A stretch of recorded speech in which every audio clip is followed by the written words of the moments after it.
tell you how frequently this happens. We'll get the refrigerator. Not my pocket, not on top of my head.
Good morning. My name is Ben Soul, and I am one of the worship associates here at First Parish. Welcome to our Sunday worship. As a Unitarian Universalist congregation, we embrace a liberal spirit that is inclusive and non-dogmatic. All are welcomed here. If you are a first-time visitor here at First Parish, thank you for coming and joining us this morning. If you want to find out more about our congregation, fill out one of the cards in front of you in the pew rack, or join us for refreshments and conversation following the service in the parish hall through the doors to my left or to my right. To our families with children here, welcome. We are glad to see you. We celebrate the joy and life that children bring into our space, and our worship is enlivened by your presence. At the back of the church, there is a rocking chair, if you need one, and we have a staffed nursery downstairs for babies and toddlers. You will find the staircase in the vestibule through the doors at the back of the sanctuary. However, you are not required to use the nursery for your baby or toddler, and your young children are welcome to remain in the service with you. One of my jobs at home is to take the garbage out to the compost bin, which resides toward the back of our yard. I call it my garbage moment, and it is one of my favorite chores, especially in the winter, when it is dark, when my wife Deb is cooking dinner. I love it because it gives me a chance to go outside on those deep, cold, bone-dry nights and to look up at the glories of the winter sky. This last week was especially awe-inspiring because of the rising of the so-called supermoon, a ghostly giant rising through the bare limbs of the trees on the other side of our brook. I hope you saw it as well. I took a special interest in this because of a gift that Deb received last month. The gift was a lunar calendar. Now, I had never before seen an actual lunar calendar, although I had heard of such a thing for much of my life. This lunar calendar looks nothing at all like your typical solar calendar. It has little moon pictures. You can see them from here. Instead of the boxes on a typical solar calendar where you can write down when your dental appointments are. It doesn't start on January 1st. It has 13 pages instead of 12. Each page represents one lunation, each lunation starting on the day of the new moon and continuing through all the rest of the moon's phases. Each lunation is given the Celtic name of a tree, and with each tree month is a set of characteristics. I find it fascinating, and to me at least, a new way to view how we progress through time. I'm not sure I'm the first person in this room to have discovered this ancient time organizing system, so please embarrass me by raising your hand if you are familiar with the lunar calendar to indicate how far behind the curve I am. Anybody? Okay. Thank you, Reggie. Okay. And why didn't you tell me sooner?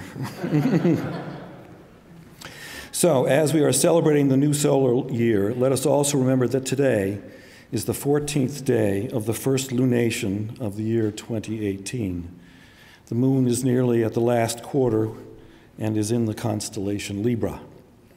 The first tree month of the lunar year, having the Celtic name Beth, is the self-propagating birch, the tree of inception. Her bird is the pheasant, her color is white, and her message is, "You may begin." So let us begin. This congregation supports many programs and activities. Please check your order of service and the weekly update for other announcements and upcoming events. There is a special announcement from Lisa Maria. Please look in your order of service for that concerning the two book discussion events coming up this month on the book Daring Democracy. It is a book that invites the reader to understand the current state of democracy in our nation. So look for those coming up. The first one is this Thursday. And Reverend Ann also has an announcement. Good morning. This morning begins our sign-up for an exciting project that we are undertaking with the Concord Unitarian Universalist Church. There is room for 20 people to engage in a process that we call Beloved Conversations. This is a project coming out of Meadville Lombard, which is our UU seminary in Chicago, and it's a fabulous curriculum, which will engage us in small groups of 10 people, 5 from First Parish and 5 from Concord in each group, and we will engage in questions around racism, systemic oppression, our own resistance to understanding white supremacy, and learning how to deal with some very difficult ways of being in the world and shifting our own resistance to that. So I invite you to consider being part of this. As I said, there's only room for 20 people. There are 8 conversations. It'll be 8 different weeks, every other week, starting in February. There's a day-long retreat and an evening retreat before that, the first weekend of February. So it is a significant commitment if you choose to take it. It is something that our board of, the parish board has supported by purchasing this from Meadville. And I would really encourage you to ponder and think about whether this is the right thing for you. But I'm really excited to bring this to First Parish and to engage with Concord around this. If you have questions, Elizabeth, would you raise your hand? Elizabeth is on the steering committee and can help you get organized with and sign up at coffee hour today. Thank you. A special note about our speaker this morning. Our speaker this morning is Dan Fenn, loved and known by many people here. Dan is not a minister, but his father was a 5th-generation Unitarian minister, so he might as well just be one anyway. Now, please take a moment to hush those things that ring or buzz or beep, and to greet those sitting around you.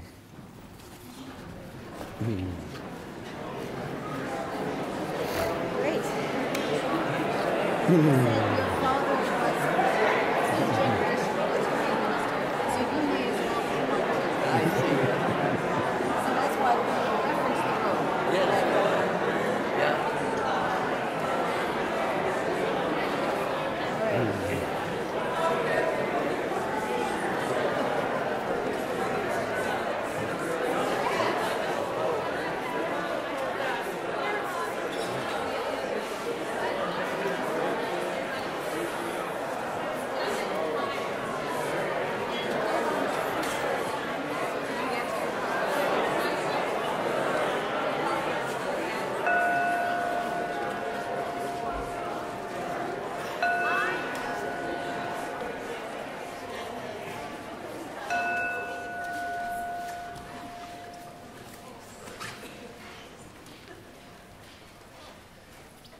All those years outside looking in, all that time never even knowing just how blind I've been.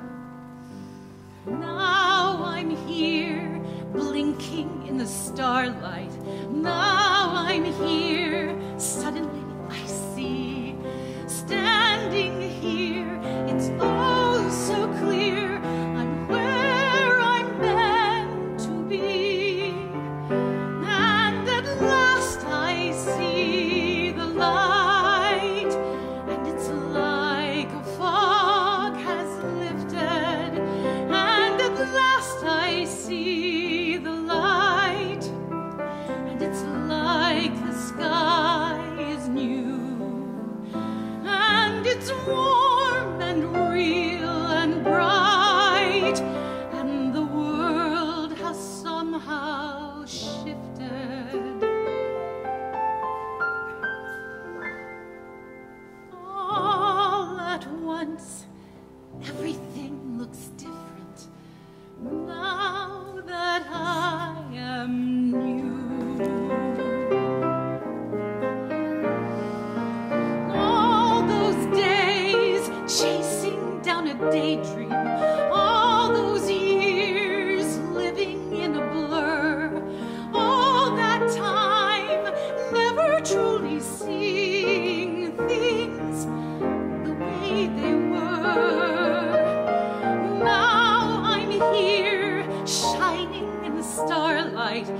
Now I'm here, suddenly I know.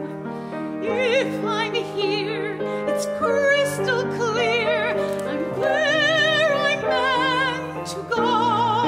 And at last I see the light, and it's like a fog has lifted. And at last I see the light, and it's like the sky is new, and it's warm and clean and bright, and the world has somehow shifted.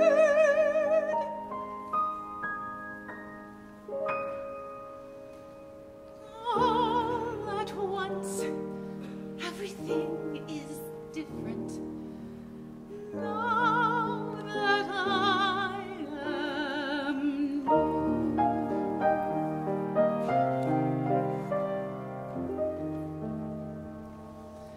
Now that I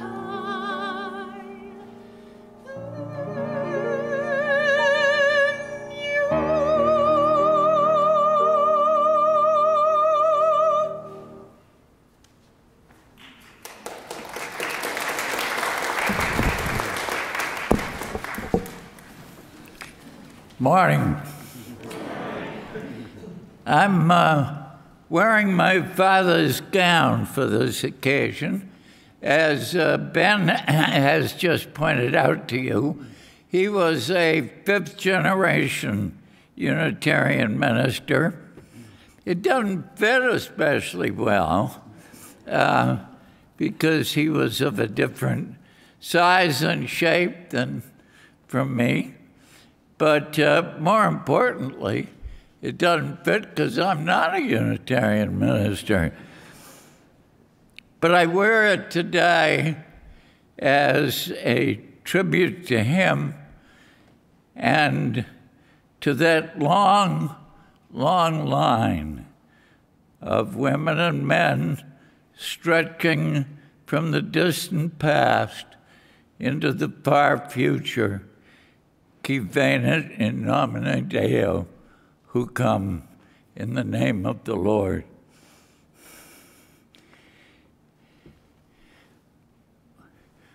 We are in the first moments of the Earth season, when the days ever so slowly become longer. The sun returns, though the change is still barely noticeable. Predictably, gradually, brightness and warmth shall return to us. Most of our lives are like that, evolving moment after moment, though not with the overarching orderliness and inevitability of the solar system. For example, the steady rhythm of individual human lives has, through the ages, been interrupted occasionally by sudden flashes of insight that transform what we see and how we see it. The familiar becomes new. We hear the ringing of bells on the hills we hadn't heard before, the singing of birds in the trees to which we had previously been deaf. Those are blessed moments indeed, and well worth celebrating as we do today.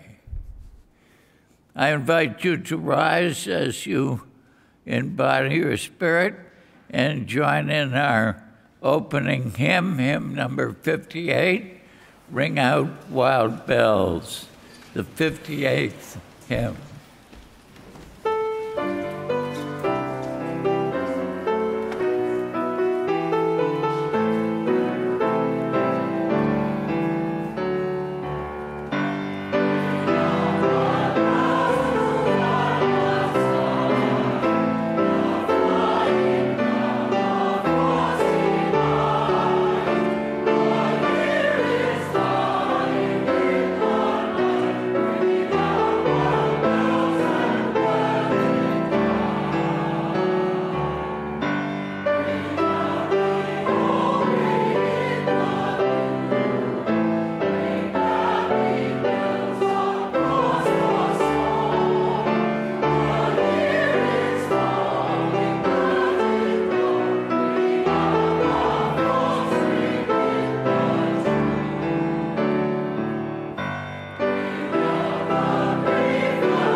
Let's hold a quiet moment together as Reverend Ann lights our chalice. As the wild wind bites, so does the still flame warm us. As the deep snows block our doors, so does the gentle flame bring us out. As the crackling cold air stops our breath, so does the radiant flame draw from us the words we need to speak and to hear. Words of greeting, words of comfort, words of solace, words to challenge our minds, and words to bring us to action. Let us gaze upon this, our common flame, so that we remember who we are and what we can do when we are together. Let us sing together the chalice lighting response found in your order of service.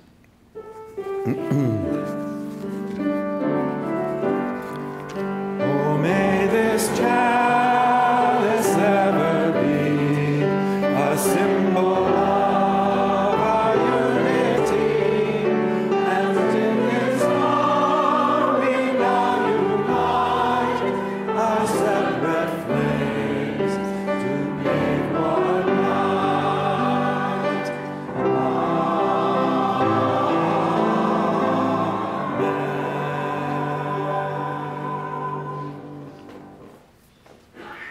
Please be seated.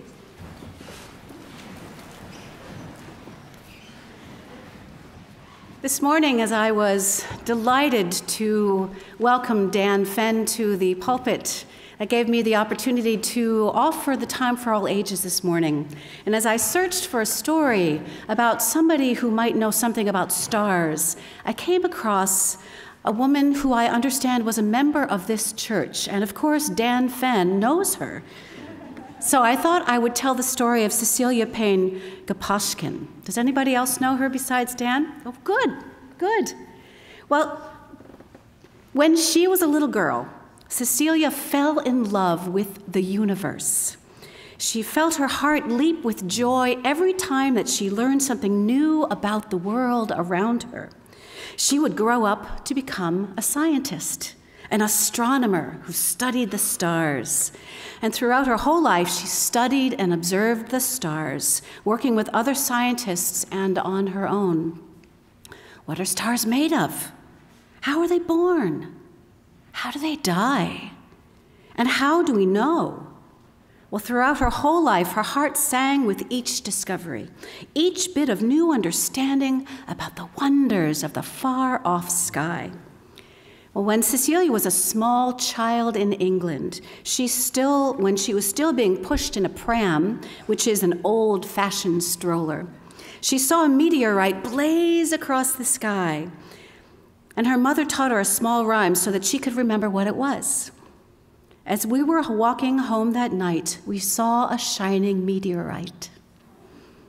She later told a friend that from that moment, she knew she would grow up to become an astronomer. She learned the names of all the constellations in the sky, picking out the Big Dipper and Orion's Belt and others. Well, in 1912, when Cecilia was a teenager, there was very little help available for young women who wanted to be scientists. But filled with joy and wonder, she studied the chemical elements that made up the world and learned to classify and identify plants of all kinds. She spent hours in the laboratory, which she called her chapel, where she conducted a little worship service of her own, in awe before the magnificence of the natural world. Persistent, she found people who would teach her science at school, and she pored over her family's home library until she found 2 lonely science books to study, one about plants and the other containing Sir Isaac Newton's observations about planets and the laws of gravity. Well, in 1919, Cecilia entered college to study botany because the study of plants was an acceptable scientific study for a woman in those days. She went through her courses in botany, but also attended lectures in physics, which she found pure delight. She was transformed by each new bit of knowledge about physics and astronomy. And when she realized at one lecture that all motion is relative, she didn't sleep for 3 nights. Yeah. Leaving botany behind, she persuaded the college to allow her to take a degree in physics because the astronomy was considered to be part of physics.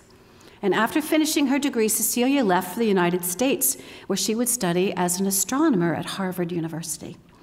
She spent her first 2 years there figuring out what stars are made of. And in 1925, she concluded that stars are mostly made of hydrogen. Well, in today's world of satellites and computers, we know that this is true. But it was an extraordinary statement at that time. Nobody believed her. Nonetheless, when she presented those conclusions, she was the first person ever, male or female, to be granted a PhD in astronomy. Cecilia had no small numbers of struggles as an astronomer because she was a woman. It took until 1956, after 23 years of working, for her to be named professor. Even so, she was the first woman ever to be named a full professor at Harvard. And when she was 34, she arranged for the rescue of Russian astronomer Sergei Gaposchkin, who had been exiled from his own country. She married him, and they did research together. And together they raised 3 children who went to Sunday school here at First Parish. And through all of this, she held on to her love for the scientific quest and for the stars. Near the end of her life, Cecilia wrote that where other women were not allowed to be in direct touch with the fountainhead, whether you call it God or the universe, she had been, always. Her love for the universe and for the wonder of it all lasted for her entire life. So as you sit in these pews, remember Cecilia and her children who sat in these pews too and allowed their love for the stars and their knowledge, their quest for knowledge, to guide them as they needed to be guided. I invite our youngest children to head downstairs for spirit play. Thank you.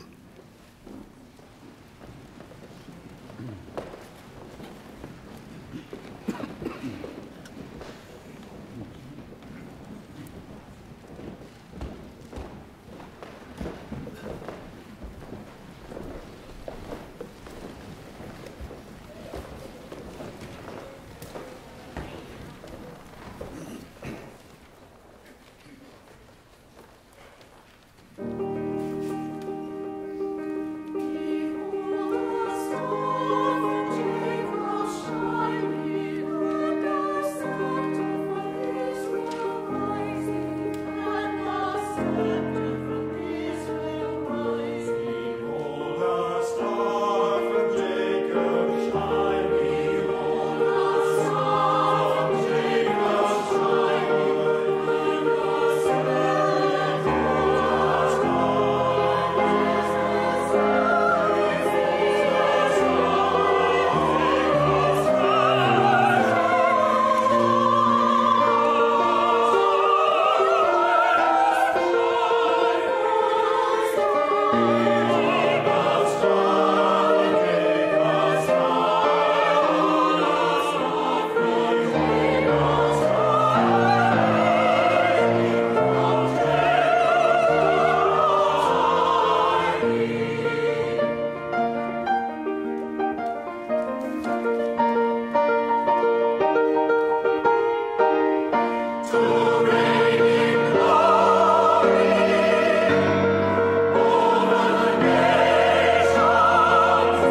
I'd like to invite us all into a time of reflection and prayer, a time when we remember that service is our gift.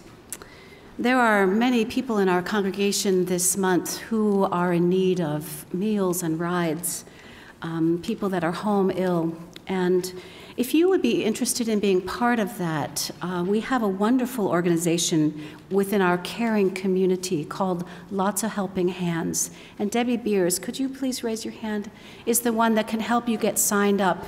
But all of the people that I've mentioned, there are 20 volunteer opportunities that have been already filled. But there will be more because we have so many members of our congregation who are in need.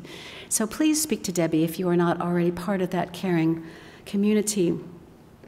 This morning I'd like to lift up in our time of prayer Bill Smith, whose memorial service was yesterday, and the beautiful flowers there were a gift from his family for our congregation.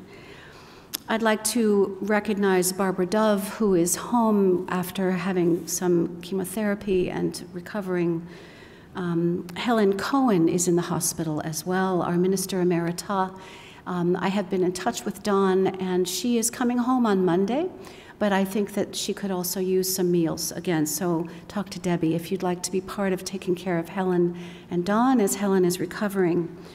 And Al Jacobson wanted me to let you know that he has made the difficult choice to enter hospice care.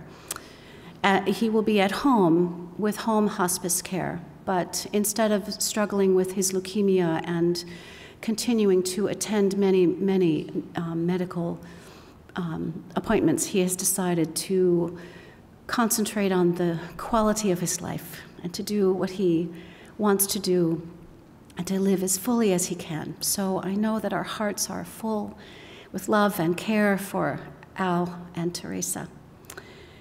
And in the midst of all of this, I'd like to lift a moment of joy. These beautiful flowers here on the altar are a gift from Priscilla Ryder and from Tim Jacoby, who were married yesterday here in this congregation.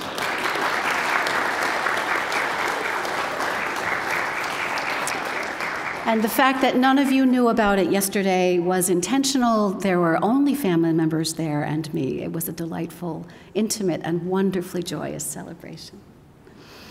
So after we have this time of prayer, I invite you to come to the rear of the sanctuary to light a candle of joy or sorrow to represent what it is that you might be bringing on your hearts this morning. Spirit of life and love, we hold in our hearts this morning all members of our community who are suffering. We know that illness is a part of life, but it can be daunting for those who feel alone. Help us all to know that we can depend upon one another in times of need and in times of joy. Help us all to live fully, deepening our sense of connection to each other and to all that is holy. For we know that life is measured not in length, but in depth.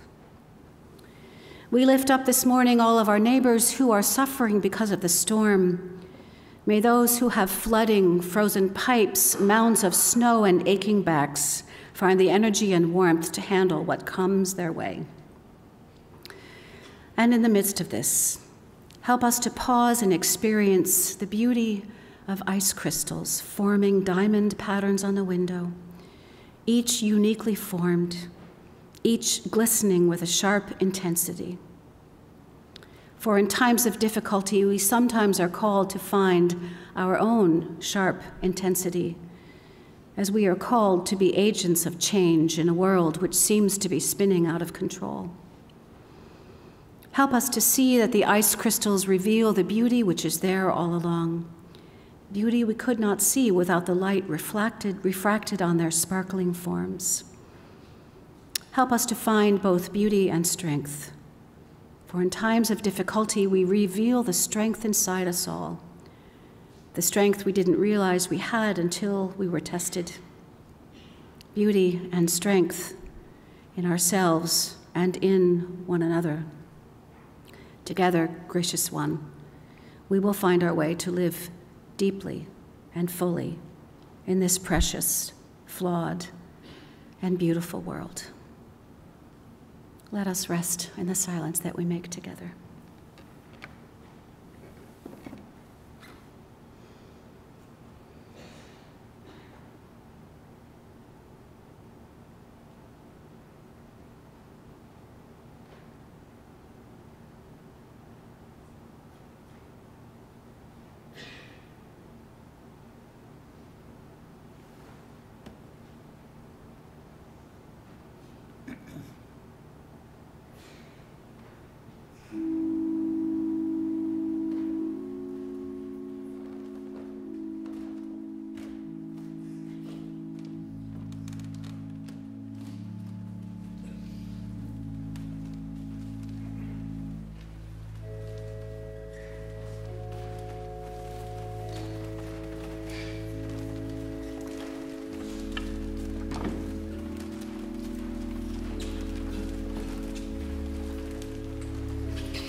Our first reading this morning is from the second chapter of the book of St. Matthew of the Christian Bible. Now, when Jesus was born in Bethlehem of Judea, in the days of Herod the king, behold, there came wise men from the east to Jerusalem, saying, "Where is he that is born, King of the Jews? For we have seen his star in the east, and are come to worship him." When Herod the king had heard these things, he was troubled, and all Jerusalem with him. And when he had gathered all the chief priests and scribes of the people together, he demanded of them where Christ should be born. And they said unto him, "In Bethlehem of Judea, for thus it is written by the prophet. And he sent them to Bethlehem and said, Go and search diligently for the young child, and when ye have found him, bring me word again, that I may come and worship him also." When they had heard the king, they departed, and lo, the star they had seen in the east went before them, till it came and stood over where the young child was. When they saw the star, they rejoiced with exceeding great joy. And when they were come into the house, they saw the child with Mary his mother, and fell down and worshipped him.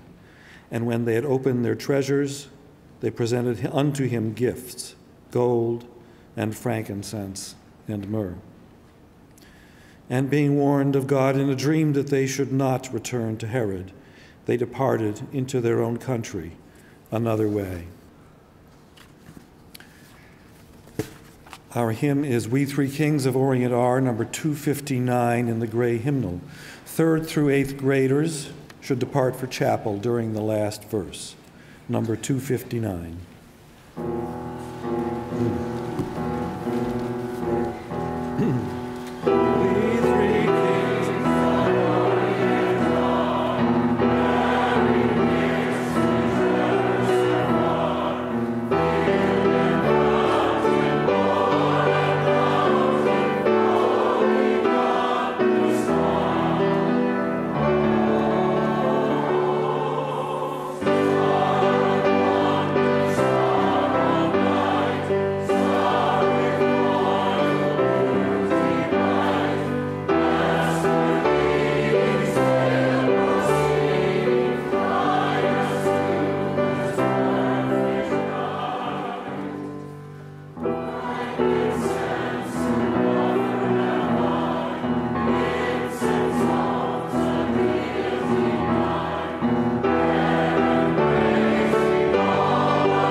Our second reading is a poem by Lynn Unger, The Camels Speak.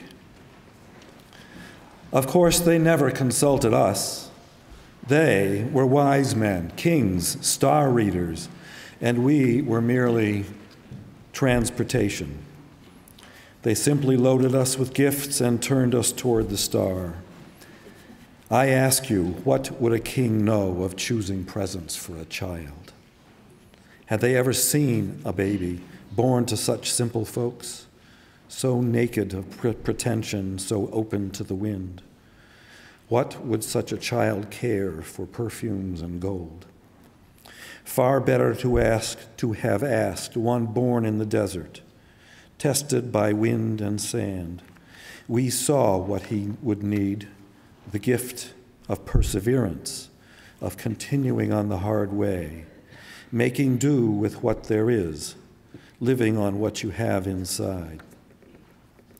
The gift of holding up under a burden, of lifting another with grace, of kneeling to accept the weight of what you must bear. Our footsteps could have rocked him with the rhythms of the road, shown him comfort in a harsh land, the dignity of continually moving forward. But the wise men were not wise enough to ask. They simply left their trinkets and admired the rustic view. Before you knew it, we were turned again toward home, carrying men only half willing to be amazed. But never mind. We saw the baby, felt him reach for the bright tassels of our gear. We desert amblers have our ways of seeing what you chatterers must miss. That child at heart knows something about following a star. Our gifts are given, have no doubt. His life will bear the print of who we are.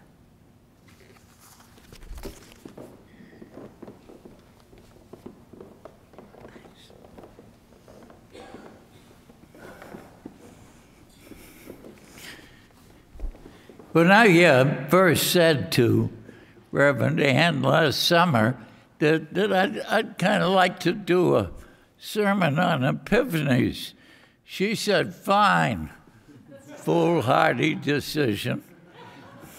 January 7th, in my simple ignorance, I thought, well, that's good, it's a long time off. But she knew something I didn't. Today marks the Feast of the Epiphany in many parts of the Christian world, or as it's sometimes known, Three Kings Day. Despite the fact that every nativity scene I look at this time of year, including my own, has the three kings and their camels on display from the start. According to the legend, notably today's reading, they didn't arrive for 12 days after the birth of the Christ child. Melchior representing Europe, Caspar, Arabia, and Balthasar, Africa. Not surprising that Herod heard the news, what with all the whooping and hollering of the angels. After all, Bethlehem was only 5 or 6 miles up the road from his palace in Jerusalem. And not surprising that he was somewhat antsy about it, since this baby was reputed to be the king of the Jews, and he kind of thought he was. It's quite logical then that he should send someone out to check following the star. And I've read that a comet actually did make its appearance about this time. They found the stable. So much for the Three Kings Day. But what is with this Epiphany business? Now, I hate to admit it because it's such a cliche, but I did hit the dictionary, Google, and the Encyclopedia Britannica. Remember that tool of all knowledge? the Feast of the Epiphany, it turns out, marks the first time that God revealed his Son to the Gentiles and to the power structure, as opposed to a bunch of lowly shepherds. Remember the prophecy, the Gentiles will come to thy light. For many centuries, especially in the East, this event was much more widely and enthusiastically celebrated than was Christmas. After all, the supposed date of Jesus' birth, December 25th, was only settled on at the end of the 4th century. And while the original meaning, number one in the dictionary, is a Christian festival of the word Epiphany, the second is a revelation or manifestation of a deity. Now, in our time, the word Epiphany has, of course, been stripped of any connection with any deity. I mean, to us, the word means, to quote the dictionary, sorry about that, a sudden intuitive perception or insight into reality, the essential meaning of something. Incidentally, James Joyce gets credit in some quarters for our modern definition of the term. We, of course, are so much more intellectually sophisticated than the ancients who wrote the Bible and lived in those days before the Enlightenment. We understand the workings of the brain so much better. We know that these sudden flashes of insight, of clarification, of empowerment come from within us, not from outside. However, that may be the phenomenon of the sudden insight, a dramatic new way of viewing a problem with which we have been struggling, though rare, is hardly unfamiliar to us. We have all had those experiences. Once, decades ago, I was ensnared in a really revolting tangle of personal relationships, disgusting and demeaning situation. I could not for the life of me sort out my feelings or understand those of the others in that snake pit. I remember so clearly walking out of my house and standing by the swimming pool in the backyard and looking at the beautiful, well-lit, sparkling blue water. And all of a sudden, the question came to me, what am I doing in a nauseating mess like this? Stepping back from the specific details, I began to focus on finding a workable way, not through the situation, but out of it. And I did. Years and years later, I was a commissioner on one of the lesser federal government agencies. Let me tell you, it was one sleepy outfit. The chairman said we were a fire department sitting around waiting for the alarm bell to ring. And I thought, trying to figure out a way to turn it off when it did ring. My disposition and temperament had all my life been, above all, to get along with my associates. That was at the top of my hierarchy of values. Again, suddenly, out of nowhere, I realized that getting something done, making the sleepy firehouse into something useful, doing stuff, was more important than just having a happy sandbox. Several years ago, I preached a sermon about this one. I've been painfully struggling with that profound religious question, what's next? Is our existence on this earth the be-all and the end-all? Is this it? That very real possibility was, to say the least, not appealing to me, nor did it make sense from what I know and believe. But one can certainly make a solid case for it. Tormented by this classic and yet very personal conflict, I was driving to church. It was, believe it or not, Easter Sunday, and an unusually warm one at that, with daffodils in full bloom. As I turned onto Worthing Road and passed the high school, a sudden realization came to me, best expressed by the bumper sticker Anne and Simon gave Simon's agnostic father. I don't know, and you don't know either. Given that hard, indisputable fact, I saw suddenly that I could and should choose to believe what I think makes the most sense, and stop twisting myself mentally into ever more painful contortions. I tell these three personal stories in the hope that they will remind you of similar experiences in your own life. They are, in Don Cohen's words in our closing hymn, the constant common miracles we share. And they come on so suddenly, as Don says, no one can know what the next hour will bring. And they are so important that it is worth pondering them. Can we stimulate them? Whence do they come? Are there conditions, a context in which they are more or less likely to happen? Of course, I should point out that they don't always stick. I remember a person whom I saw break into tears and say, sobbing, "I'm so sorry. I've been looking at things all wrong," which was indeed true.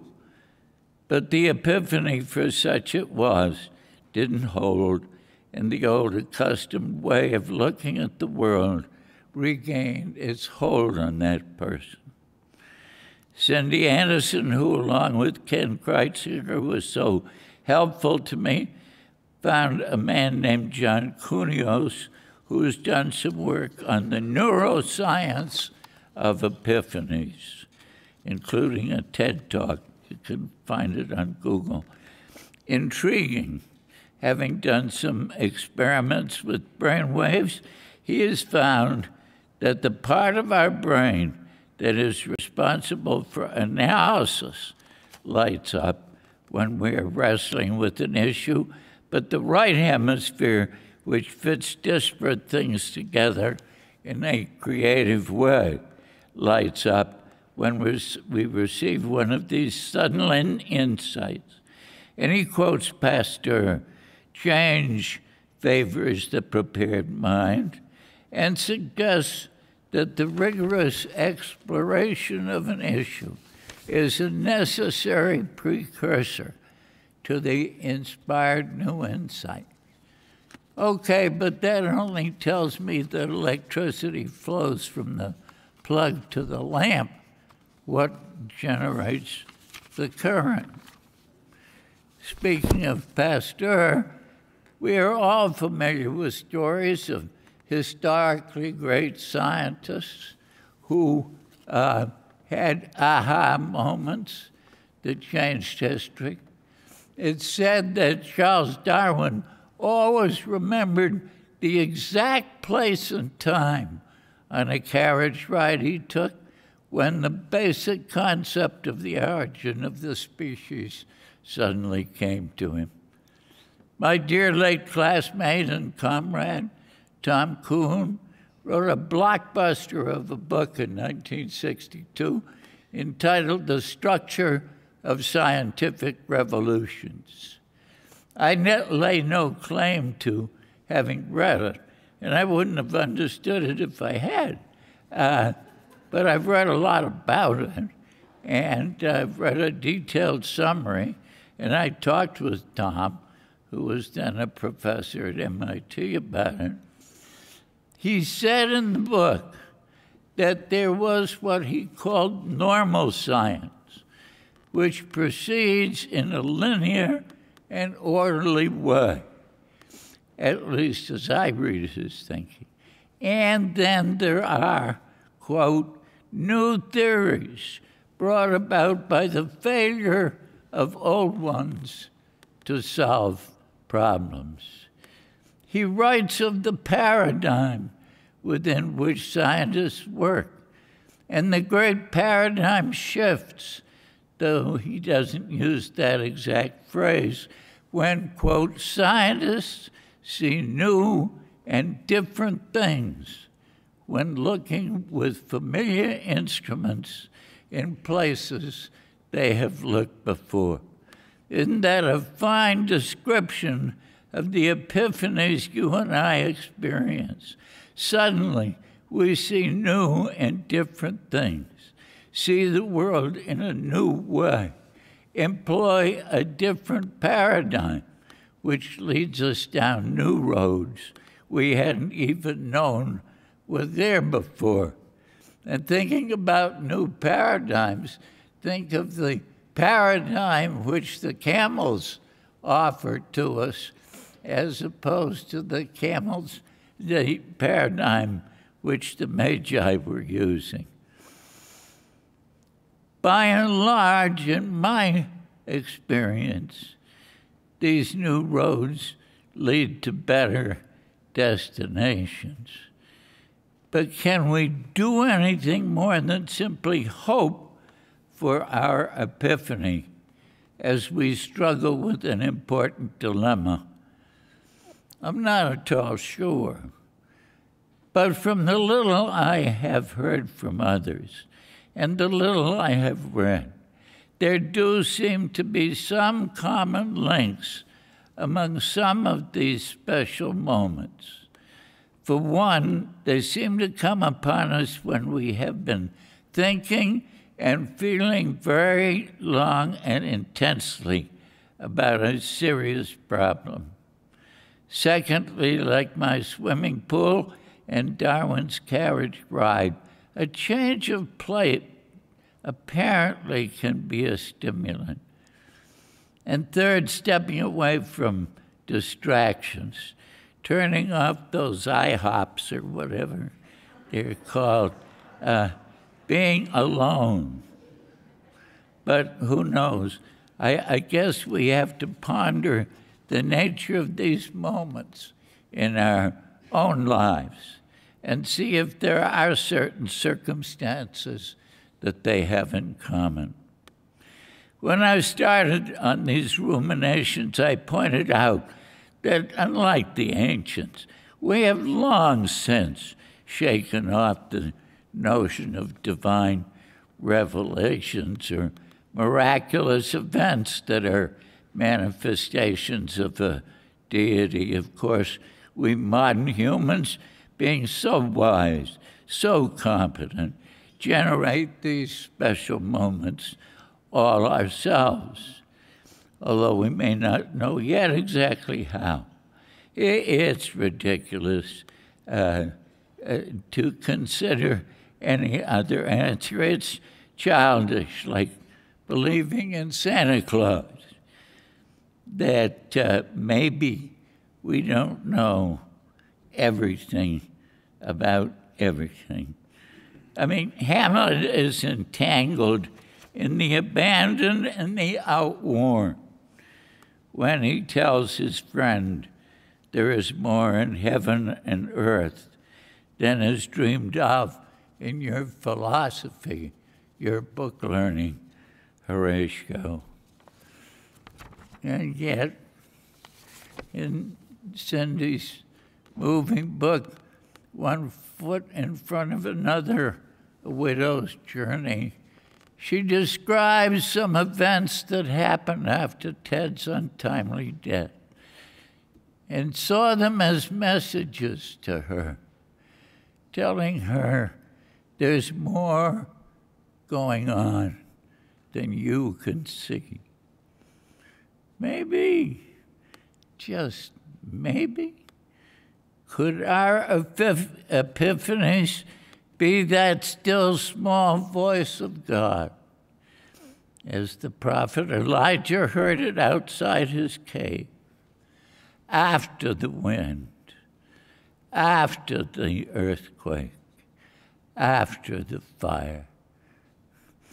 But wait a minute, I'm a deist, not a theist. I think that the force that we call God started stuff, laid down some rules, and said to us, go to it, rather than continuously putting fingers into our daily lives. And yet, so I invite you to wonder with me about the true sources of these life-changing epiphanies, these constant common miracles we share.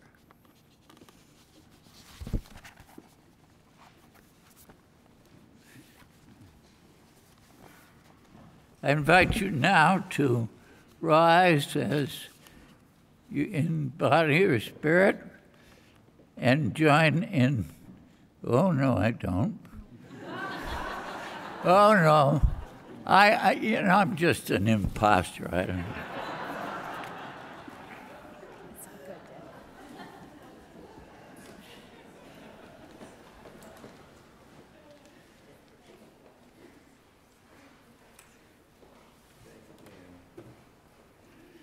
His offering for the life and the work of this church will now be gratefully accepted.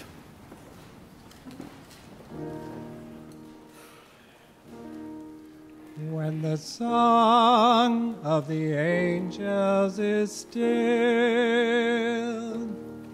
when the scar in the sky is gone, when the kings and princes are home, when the shepherds are back with their flock, the work of Christmas begins, to find the lost, to heal the broken, to feed the hungry, to release the prisoners, to rebuild the nation, to bring peace among brothers, to make music,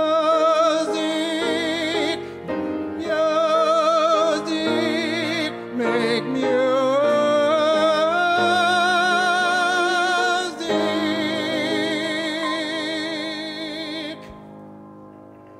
from the heart.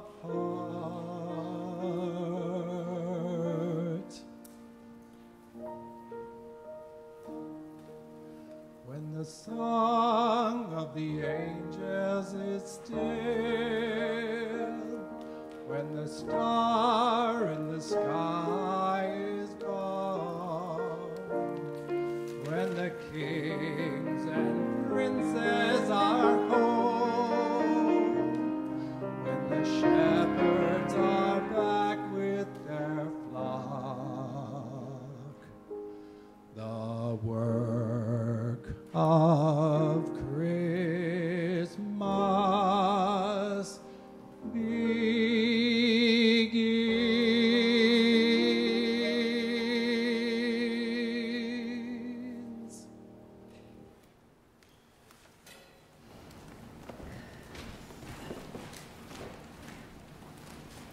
Please rise as you are willing and able, and speak together the words of our unison affirmation.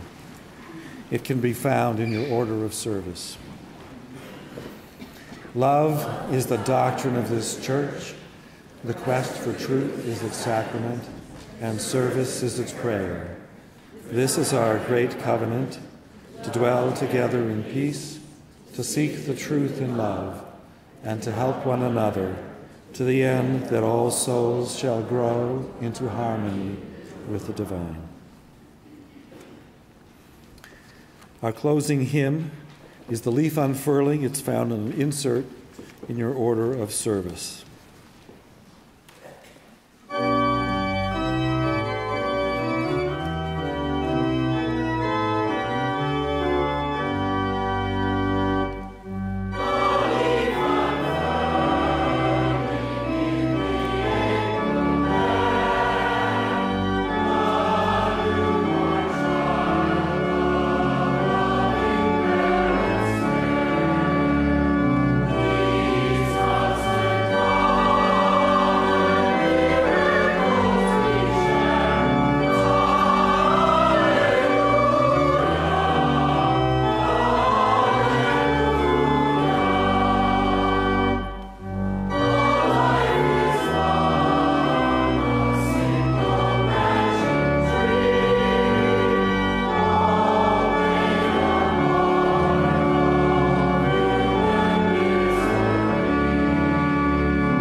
In the long annals of human history, there have been a small handful of men and women who have led their lives seeing the world within a radically different paradigm than the rest of us.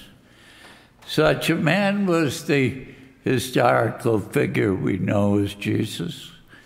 Therefore, it seems to me appropriate to close out our service today with words written by my grandfather and always used as a benediction by my father. And now may that Spirit which was in Jesus be in us also, enabling us to know the truth, to do the will of God, and to abide in his peace forevermore. Amen. Let us now join in the chalice response as Reverend Ann extinguishes it.